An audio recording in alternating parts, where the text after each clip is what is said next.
mendatangkan uang dengan cepat dengan law of attraction. Nah, ini sebenarnya sudah sering ya kita diskusi bagaimana menerapkan law of attraction untuk mungkin segi finansial ataupun untuk sesuatu yang memang kita ingin ciptakan ya dalam kehidupan kita, apa yang kita impikan dan apa yang menjadi tujuan hidup kita ke depannya atau ke masa depan. Sebenarnya ini bisa diwariskan juga ya. Jadi kita mengajarkan kepada anak-anak kita ataupun kepada generasi-generasi kita, dan kita bisa mengajarkan ke orang-orang di sekitar kita. Namun resikonya biasanya akan ditertawakan ya. Karena apa? Ya dianggap ini sesuatu yang nggak mungkin, ini nggak bisa, dan ini adalah sesuatu yang ya pokoknya bukan hal yang bisa dilogika. Padahal ya memang kalau kita melibatkan logika, keajaiban pun nggak ada karena kita hanya fokus pada logikanya. Namun ini adalah sesuatu yang nyata. Dan kita langsung mulai di poin pertama, tentukan tujuan. Kita menentukan tujuan dulu. Kita melakukan law of attraction atau kita melakukan LOA itu misalkan untuk keuangan. Tentukan dulu tujuannya. Berapa banyak nilai yang ingin Anda miliki. Jumlahnya terserah Anda. Kalau memang Anda pengen sesuatunya datang dengan cepat ya,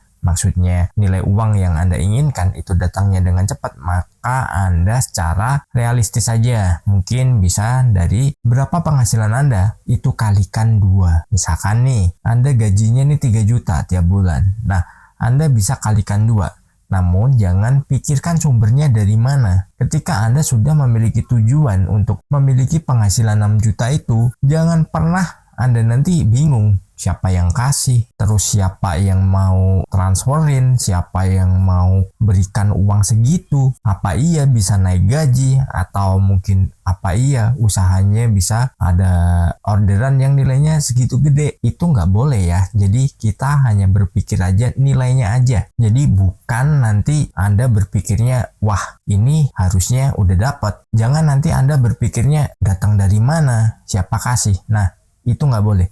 Karena apa? Itu adalah di luar jangkauan kita. Jadi biarkan pikiran kita yang mengirimkan ke alam semesta untuk direspon dan dijawab sebagai wujud nyata dalam kehidupan kita. Namun ketika Anda tidak memiliki sebuah tujuan, ya Anda nanti justru malah nggak akan mendapatkan apa-apa. Karena bingung, nanti di perjalanan nih, Anda tadinya pengen 6 juta atau bahkan 10 juta, mungkin tiap bulan ya, atau tiap hari, terserah. Ada orang di sekitar Anda dan bilang, walah mustahil, wah nggak bisa. Jadi hambatan-hambatan itu yang akan membuat Anda justru malah nggak berani melangkah. Anda nggak berani mengambil sikap. Anda nggak berani segera eksekusi apa yang menjadi cita-cita Anda, apa yang menjadi impian Anda. Nah dari situ Anda nanti justru malah akan berhenti di tempat atau bahkan malah tidak berani berbuat apa-apa. Padahal ketika Anda memiliki tujuan tertentu dan Anda memprogram dalam pikiran bawah sadar Anda, itu merupakan sesuatu yang sangat luar biasa. Namun, ketika Anda dipengaruhi oleh orang-orang sekitar Anda yang itu tidak paham dengan konsepnya, justru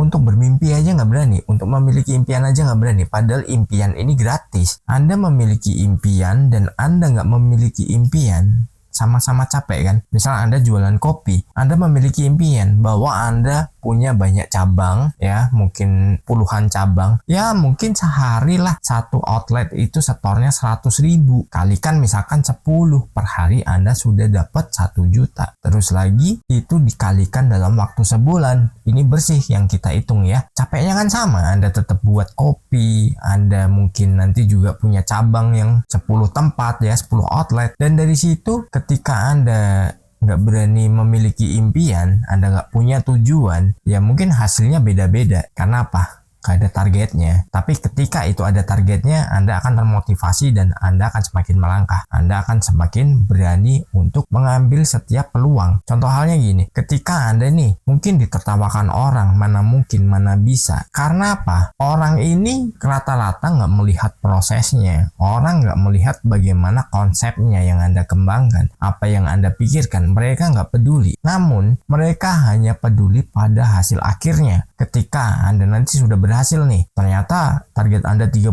juta, sebulan Anda bisa dapat 60 juta tiap bulannya. Orang-orang yang tadinya pesimis itu akan mengakui bahwa Anda bisa dan mengakuinya dalam sisi negatif ya. Mereka bukan nanti, wah keren banget nih konsepnya, bagus, kamu hebat luar biasa, nggak gitu. Rata-rata kamu pakai penglaris apa? Kamu pakai ini di mana? Biasanya seperti itu. Jadi dikiranya kita melakukan hal-hal yang itu seperti yang mereka pikirkan, atau bahkan iyalah rame orang lu pakai pesugihan. Nah, ada yang seperti itu. Namun Anda jangan pernah hiraukan orang-orang yang seperti itu ya. Jadi kayak sesuatu yang kita dipandang negatif itu adalah hal yang wajar, hal yang biasa kita hadapi ya, biasa kita lihat, karena orang nggak melihat prosesnya, orang hanya lihat hasil akhirnya. Contoh, mereka melihat pengusaha, terus itu contoh tuh, dia usahanya gede, usahanya maju, usahanya bla bla bla ya, banyak cabangnya, karyawannya ribuan, tapi kan nggak tahu proses awal mula merintisnya bagaimana, jatuh bangunnya bagaimana, karena dilihatnya ya itu tadi, hasil akhirnya. Jadi kita tetap fokus aja pada tujuan ya. Kita lanjut di poin kedua, hilangkan blokade mental. Nah, blokade mental ini ya seperti tadi ya, misalkan ada orang bilang alah nggak mungkin, nggak bisa, dan lain-lainnya. Dari situ kita harus menghindari orang-orang yang mungkin seperti yang saya sebutkan tadi ya, yang selalu menghambat. Karena apa? Itu akan berpengaruh pada pikiran Anda. Pikiran bawah sadar Anda akan terganggu dan Anda nanti justru malah terpengaruh dengan faktor eksternal yang sebenarnya itu nggak ada sangkut pautnya dengan tujuan Anda, nggak ada sangkut pautnya dengan impian Anda. Mereka hanya mengacaukan apa yang menjadi impian yang ingin Anda raih. Mungkin biasanya ketika Anda pengen memulai sebuah usaha, bisa jadi pasangan Anda, bisa jadi teman Anda, bisa jadi siapapun yang akan bilang, ini saingannya udah banyak, wah ini nggak bakal jalan, di sini itu nggak laku. Nah, mungkin dengan kata-kata yang sejenisnya itu akan menghambat Anda. Namun ketika Anda berhenti dan Anda menuruti mereka, itu biasanya ya Anda tidak akan pernah mendapatkan keberhasilan. Ketika Anda nanti sudah berhasil, mereka akan diam.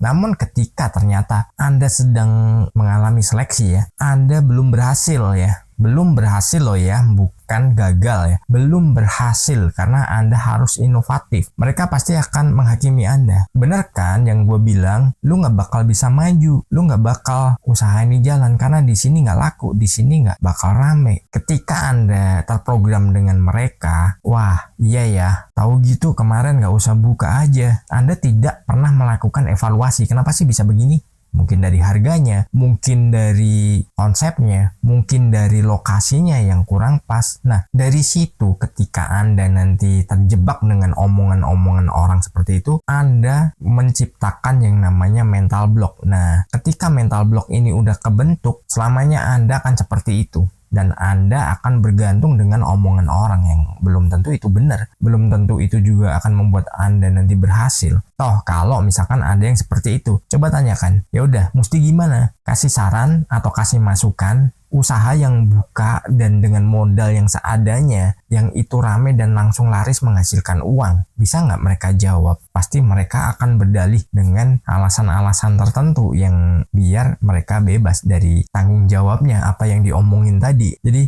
Anda jangan hiraukan ya. Buang yang namanya mental block ya. Pokoknya dihilangkan. Nggak bisa, nggak mungkin, apa iya, segala macamnya yang itu menjadikan rem ketika Anda pengen maju mewujudkan impian, tolong dihindari ya. Kita lanjut di poin ketiga. Selaras dengan keinginan. Ya, Anda menginginkan bagaimana kehidupan Anda, apalagi tentang finansial, Anda harus selaraskan ya. Jadi mulai dari pemikiran Anda, mungkin dari action Anda, itu harus Anda selaraskan. Jadi ketika Anda sudah selaraskan dengan keinginan, ketika Anda pengen buka misalkan, wah gue pengen jualan semangka nih, tapi bentuknya kotak. Nah, dari situ Anda selaraskan aja bahwa itu akan maju, bahwa itu memang membuat Anda sukses. Itu adalah bisnis pilihan Anda. Dan ketika di jalan nanti ada mungkin sedikit hambatan, Anda harus cross check lagi. Ini problemnya di sini, mungkin dari segi promosinya, mungkin dari segi brandingnya, mungkin dari segi yang lain. Nah, apa nih yang menyebabkan usaha itu nggak bisa jalan atau belum jalan? Itu bisa dilakukan. Yang penting apa? Keinginan Anda seperti apa ya, selaraskan aja. Jangan pernah Anda nanti terbuai oleh omongan-omongan atau campur campur tangan orang lain lah yang tidak bertanggung jawab. Misal Anda usahanya mulai jalan, tiba-tiba ada orang datang nih, tambahin ini nih, atau yuk kerjasama yuk buka cabang di sana, nanti gue yang kelola. Itu juga Anda harus berhati-hati, karena kadang nih kita nggak tahu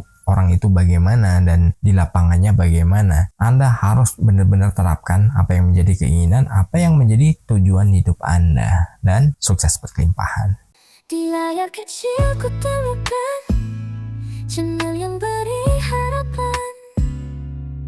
Hai Albert, kau menyapaku dengan cinta dan pesanmu tentang cara menarik semesta dengan hati dan pikiran terbuka.